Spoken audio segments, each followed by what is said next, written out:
Hey everybody, welcome back to A&W Acres, and this week we're not building boats, we're in the Great Smoky Mountains and we're doing some hiking adventures. Come along with us and I hope you enjoy the outdoors because we're going to do some exploring.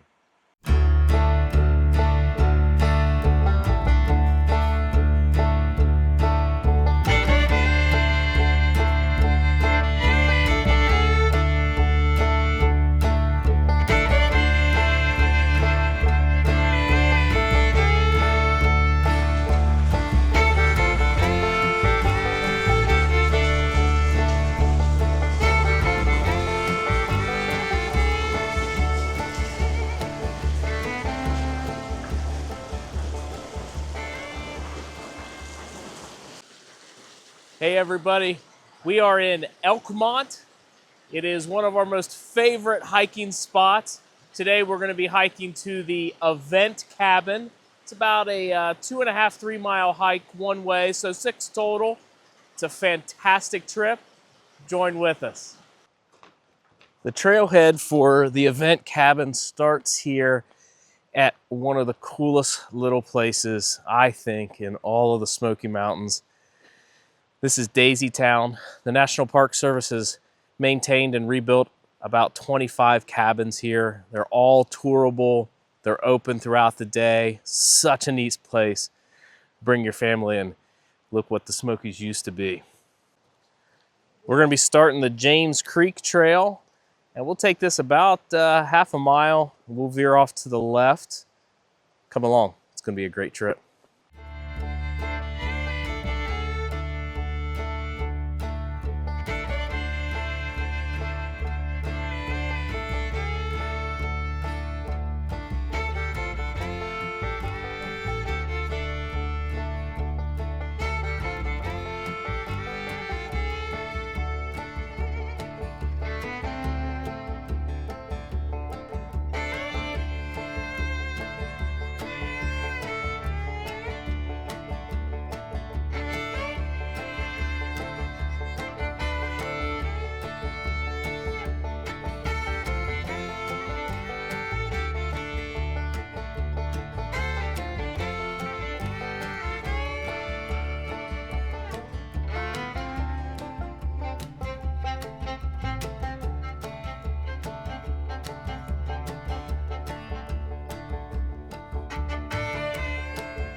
So one of the really neat houses up the trail is this first one here. And I believe it reads, Colonel David Chapman was appointed the first commissioner of the state of Tennessee Great Smoky Mountains National Park. Essentially, he was the one who helped get all the land acquisition and funding from North Carolina and Tennessee. But one of the houses here that they have rebuilt, and this is the furthest away house from Daisy Town. Now, I remember coming here probably about 4 or 5 years ago, and this house was beat up and sketchy. Doesn't look that way now. Let's go take a quick tour of it. I love that the Park Service does this.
Now, one place I haven't been is upstairs. When we were here the first time, it was way too sketchy.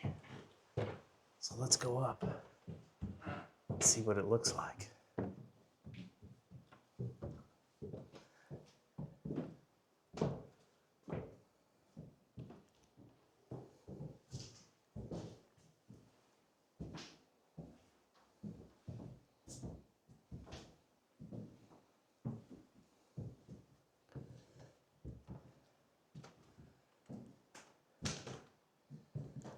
Two little bedrooms, it looks like.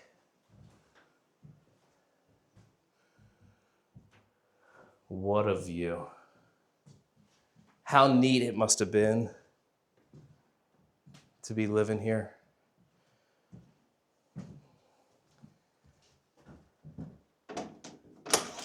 Oh, the door's locked.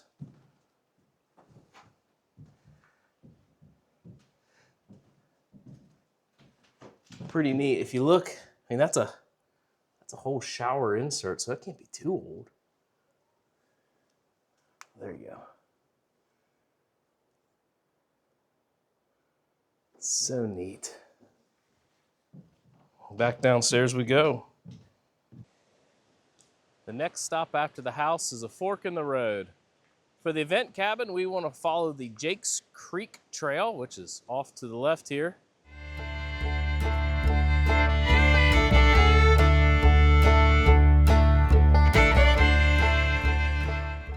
Well, the sweatshirt's off, the hat's on backwards, the heart's pumping. I tell you, there's no shortage of hills and inclines. Right now, the trail is really nice. It's a little gravel fire road. As we get up a little deeper here, it's gonna shrink down to a one-lane, itty-bitty little trail with an amazing crossing across the creek. I'll bring you back when we get there. We're coming up on another fork in the road. This time we're gonna stay to the left yet again. This is where the Meigs Mountain Trail goes off to the right. Off of that one, you have Curry Mountain Trail and the Sinks. And then over here, the way we're going is the James Creek Trail, Cucumber Gap Trail, James Creek, and Jake's Creek and Jake's Gap. We're going this way. Let's keep moving.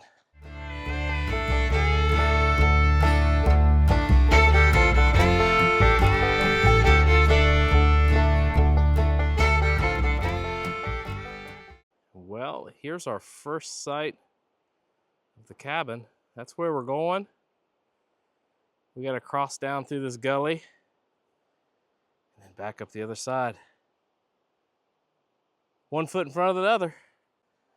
So here's the trail down. That's the fire road that continues. But we're going this way.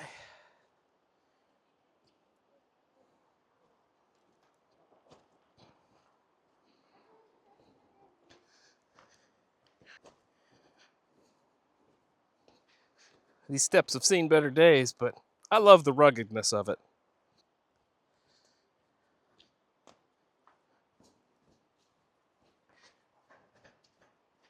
Ooh, she's a little slippery. All right, guys, we're almost there.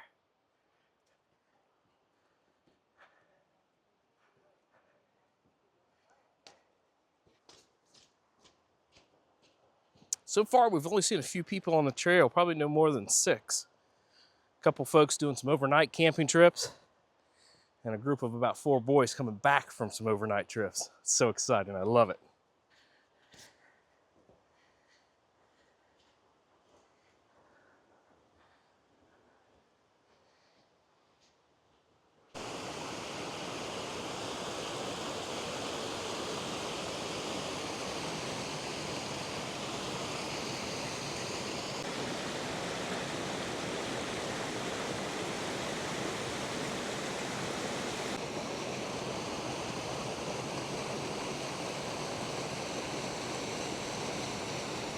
Guys, how amazing is this?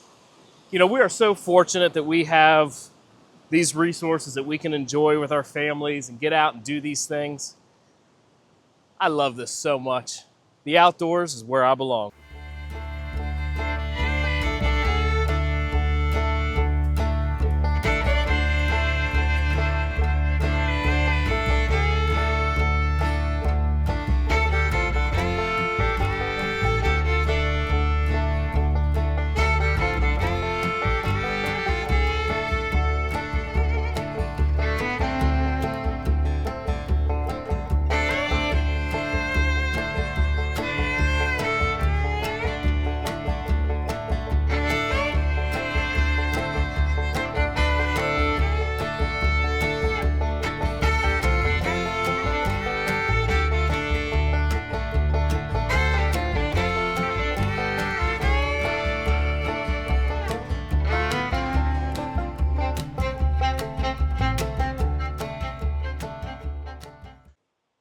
So this here is the Avent Cabin, and I love it here. We've come here quite a few times. Only one time have we ever run into other people also enjoying this.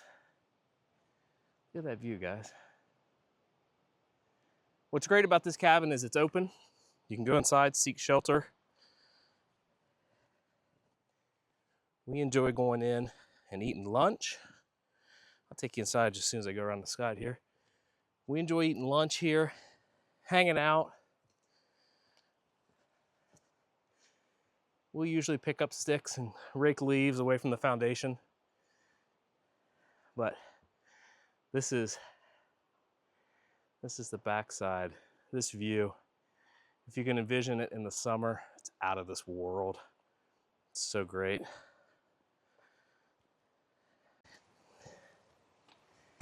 All right, here's the inside. How stinking amazing this is. The fireplace they have blocked off so that knuckleheads don't build a fire in it and burn it down. You know somebody would.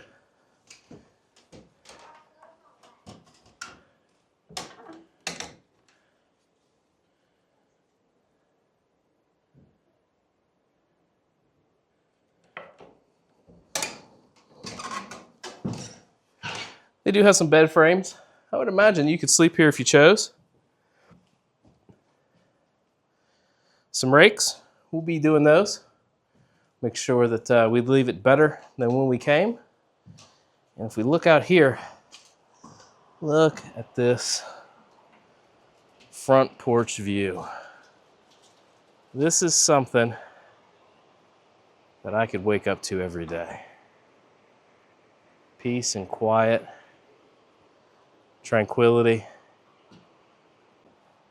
There's a really neat outdoor kitchen over here.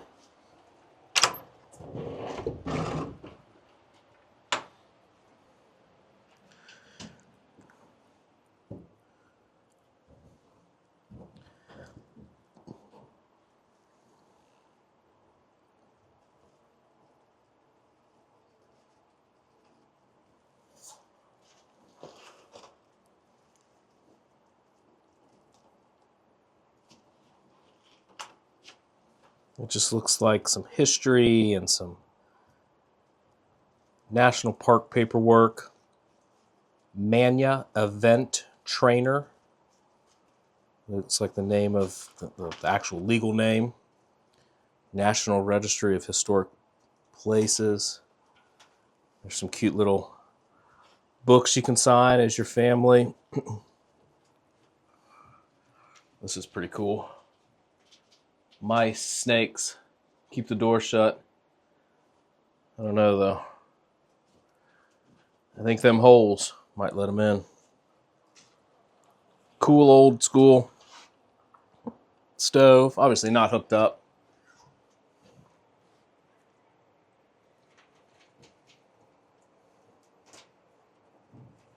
I love this place so much. So we're walking back down. We left the cabin a little while ago, and here we are. We're back at this signboard. Now, we've never done this part of the trail, but we're going to take the Meigs Mountain Trail. We're going to take it down this little trail. And if I hurry, you see that pickup truck right there. Now, we've hiked that trail. And it's probably only about a 3-mile trail, and it goes up the mountainside here a little ways. We're going to go see where we can find to cross the creek. Let's see what we can find.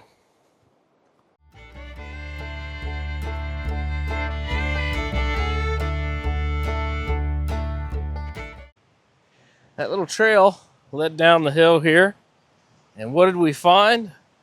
But another exciting bridge over the water. Now I'll turn noise canceling off so you can just hear how beautiful this is. Yeah, that should be canceling off.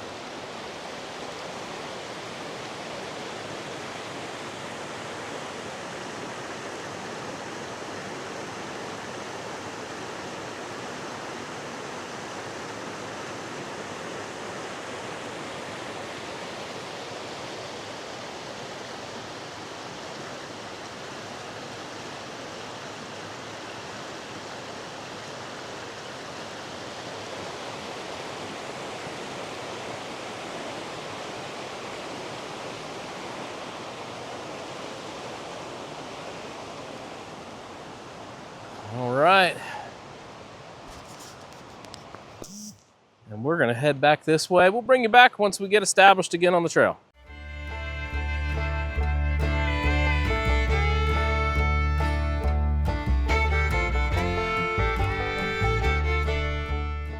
We're gonna go this way.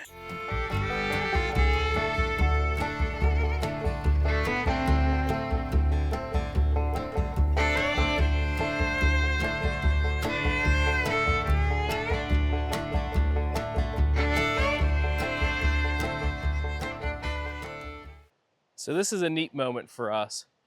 We hiked to this little barn right here you see to the left about 5 years ago.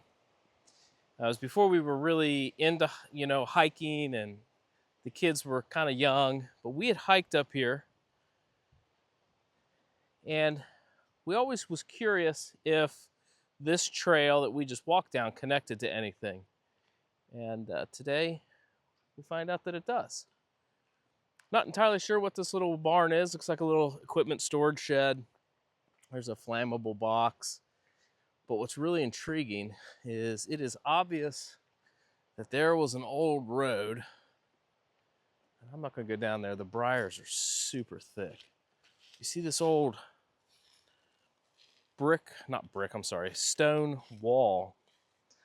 When we were here last, we ventured down through here. And you could just make out the old road.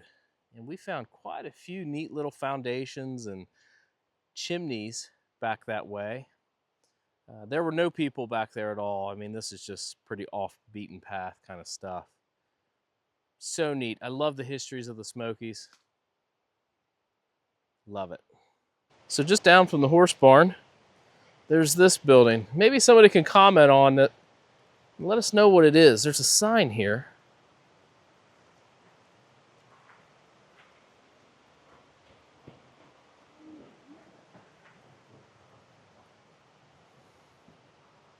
There's nothing else back here.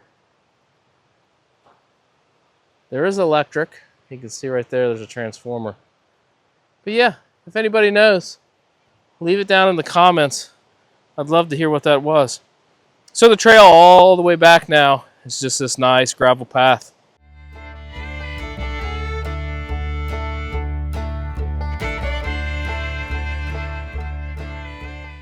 So here we come. Now, if you were watching in the beginning when we started the hike, there's where we went. We went to the left, and then we just came from the right. So if you choose to go to the Avent Cabin, take the right path. It's much less steep. Almost back to the car. Let's keep walking. This here is just off the trail. This is pretty neat. This looks like an old basement, which a lot of these houses back here didn't have basements. So this is pretty unique.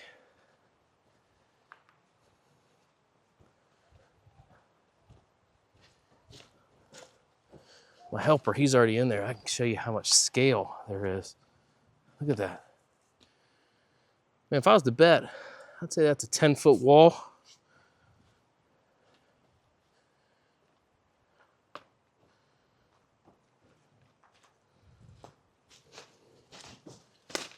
Yeah, I'd say at least 10 feet.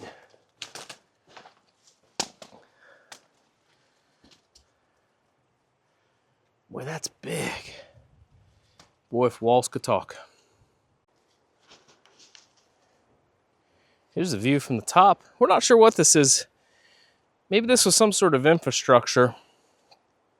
That pipe right there, there's 3 on the right side. And at least 2, probably 3 on this side. I don't know. If anybody knows, leave it in the comments. And for reference, this foundation we just showed you is directly across from that little greenhouse that we went through earlier. All right, welcome back, guys. Day 2, and this time we got dropped off. This is something we've never done. We've always before had to hike out and hike back, and today's trip is going to be exciting. Let me show you where we're going. So we're starting today at the Little Greenbrier Trail, and we're headed to the Walker Sisters cabin. It's about 2.5 miles from our location here. We're headed up this trail here. Nobody out here today. It's about 2.5 miles to the Walker Sisters. Let's get after it.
Okay, hey, we're about 1.5 miles in, 447 feet of elevation.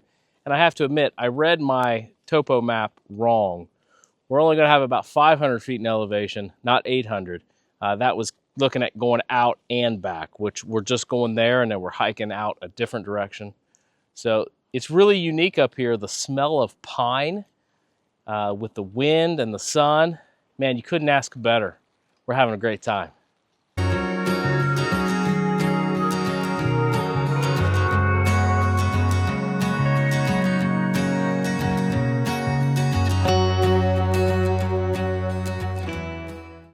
Okay, boy, oh boy, have we been hiking. We've been hiking, and we are finally back down to where the little Greenbrier, if you can see that, meets the trail to the Walker Sisters cabin. So we're gonna head off this direction here to the Walker Sisters.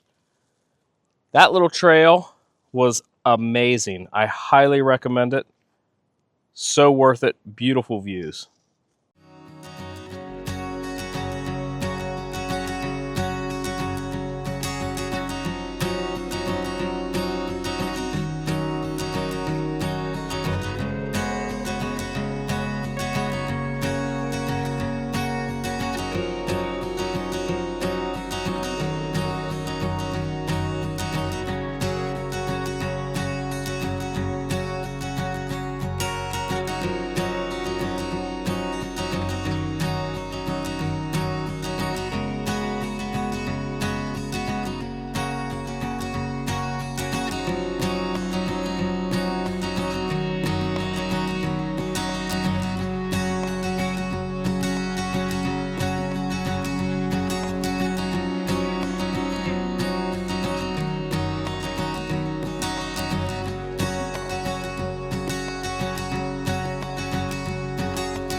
Okay, here we are at the Walker Sisters cabin.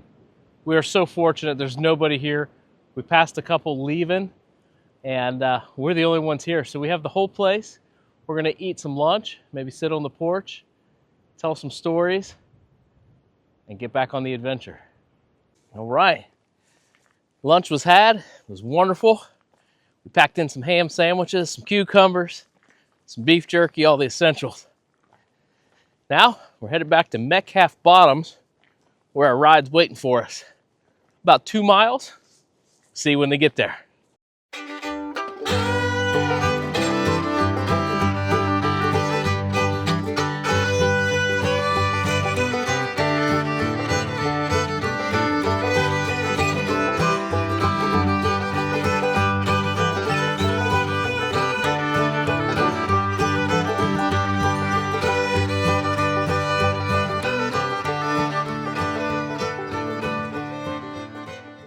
That's where people were buried. It's terrible. These people don't get to rest in peace. You know, all these people trampling all over it. I wouldn't be surprised if they don't tear it down. Or not tear it down, but block it off permanently.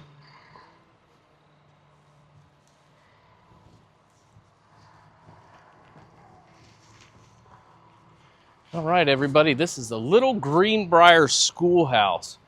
Really, really neat little piece of history that they've put here. Let's go inside and check it out.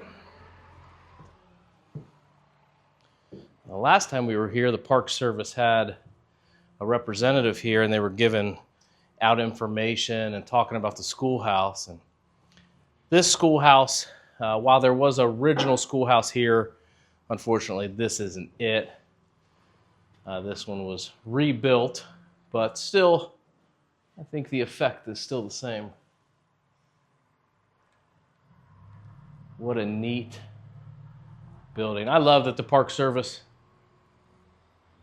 maintains these buildings and allows visitors like us to enter them and enjoy them. Love it.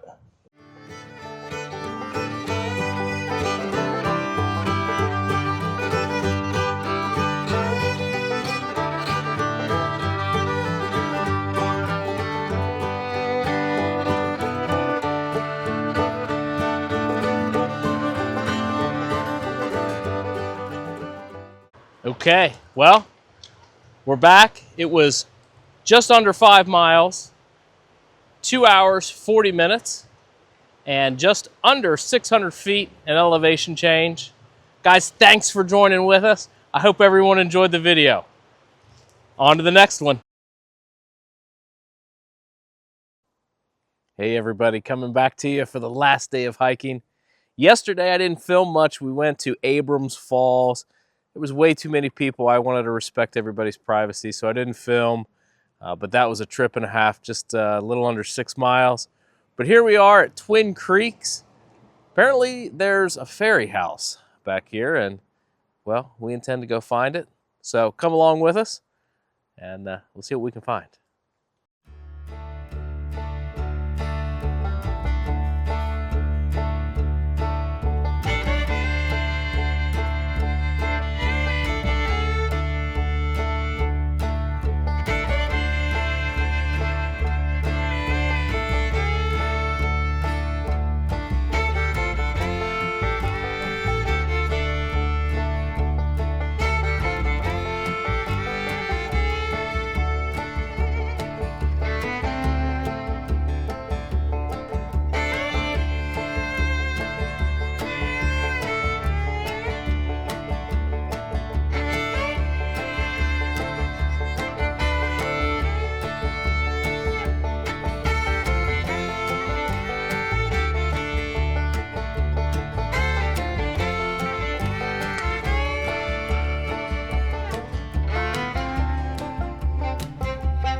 So the House of Fairies was constructed as a spring house by the landowner, the original Louis E. Voorhees. At some point after purchasing the Twin Creek/Voorhees estate in 1928, Mr. Voorhees, who was from Cincinnati and had a desire to develop the area into a mountain retreat.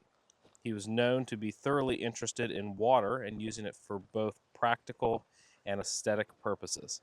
He constructed many buildings and water features on his 38-acre estate, and many still stand today. He donated his estate for the purpose of the national park in 1933, subjected to a lifetime lease, and is rumored that his ashes were buried on the property upon his death in 1944.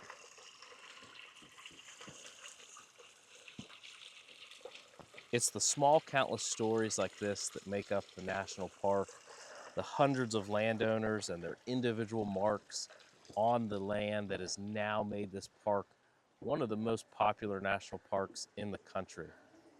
We're really blessed to be able to get our family out and hike in the woods and see all these artifacts and relics left from the past. Who knows, maybe one day people will hike around our woods and tell stories.